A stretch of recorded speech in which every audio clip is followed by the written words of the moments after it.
and welcome back to Without a Doubt, the podcast.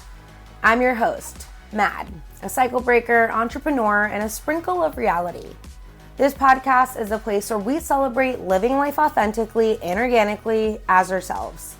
We're the ones breaking cycles, making waves, and living out the truest versions of who we are meant to be.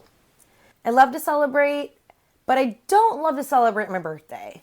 It has zero to do with the fact of me turning another year older, but more so like everyone asks you, what are you doing? Like you're supposed to have some grand extravaganza. Sure, being celebrated and celebrating your birthday is really important, but I guess it all depends on when your birthday lands. I'm July 5th, meaning essentially I'm a holiday birthday. And those holiday birthdays get the short end of the stick. Like for real. Raise your hand if your birthday is on or very close to a holiday. I have an old coworker who is now a social media influencer. She's an influencer mom. And she just posted on TikTok a video of herself crying about how she canceled her 4-year-old's birthday party because so many people couldn't make it. Of course, other moms were saying this was all about the mom, not the daughter. Canceling a birthday party because only 5 kids are coming sounds ridiculous, but I actually relate to this. She was disappointed that people weren't going to come, whatever the reason being, but I know for a fact that canceling the party was equally as hard as her having it. I also know this firsthand because I canceled my own birthday party this year.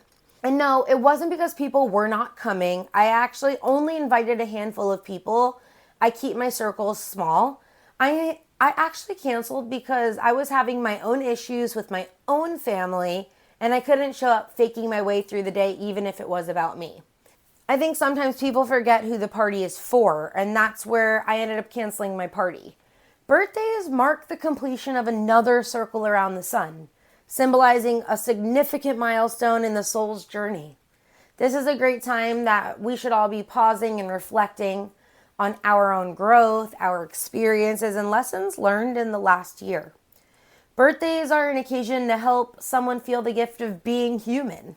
Better yet, of being that particular person.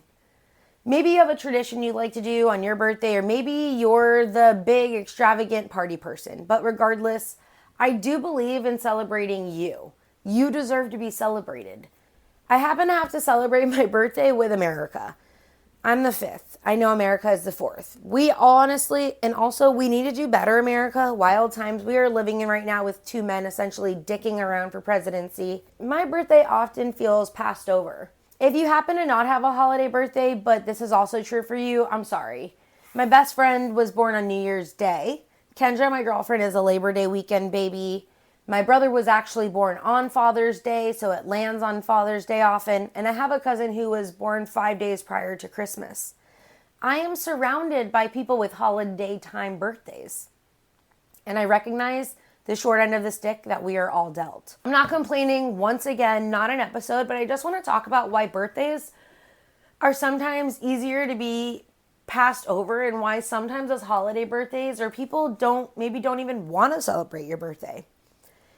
I do see how each of us holiday birthday times or sometimes just birthday people end up minimizing them because sometimes it's been overshadowed by something greater.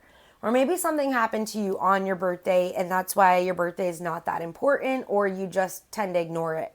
A few years ago, I made a pact to myself that I would celebrate my actual birthday day the way that I wanted. For me, that is getting Cracker Barrel for breakfast, making my way to the beach, and then getting some mint chocolate chip ice cream from Jackson's Ice Cream Parlor. It's like a South Florida thing you do here.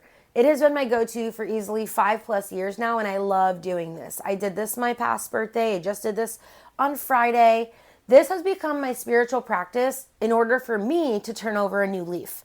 Pancake, sunshine, water, and ice cream. That is my ritual every single year. Do you have something that you do every year that you celebrate you? I hope you do, because that is the day that you should be celebrating you, your birthday.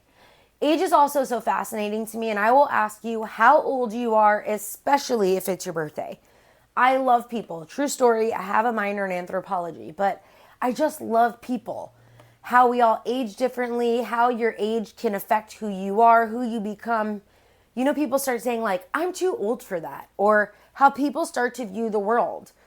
When we're younger, we tell people, oh, I'm going to travel when I'm older, but you might never get to be older. What happens if your health declines when you're older? What if you die young? I believe that each year we turn a new age, we are discovering pieces of us. Whether we've covered up things of ourselves to hide, or maybe we're tapping into new realms of who we actually are, I find getting older is a luxury. Growing old is the greatest gift. The day you were born is a special day. It was a special day, and it was the first time that you took breath on this planet. That's why I think it's so important to celebrate you. Whether that means a big party, a solo day out, a traditional ice cream cone, something. You've got to make it special for yourself. In this lifetime, we often get so caught up in what we don't have versus what we do have. And I think this is such a pivotal time for us to sit down and get grateful. Find some grace for yourself. Find some graciousness for what you have. And if you really feel there's not much to even be grateful for, maybe this is a time to write out what you want to do, where you want to go, manifest the reality that you want to live. Begin to tap into this new trip around the sun so that you have some meaning going into the new year. The new year is not January 1st, by the way, unless that's your birthday, or you believe that, or you're very much so into that spirituality. But I am like a birthday. Like I have a new age, a new me. Let's go. Birthdays are not necessarily restarts or refreshes, but rather reminders. They're checkpoints and clap zones. They're celebration stations, but they're also reflections and a time to look back and see where we've gone, where we're going, and who we are now. So often in our reflections, we see the past, present, and future because we have the ability to reflect on the actions, the memories, and our choices. Those reflections become reminders to either get back on the path that we're making or start creating some waves so we can rock out in this universe. Like right now, I don't have any ways that you can celebrate the right way because the right way is your way, whatever way makes you happy.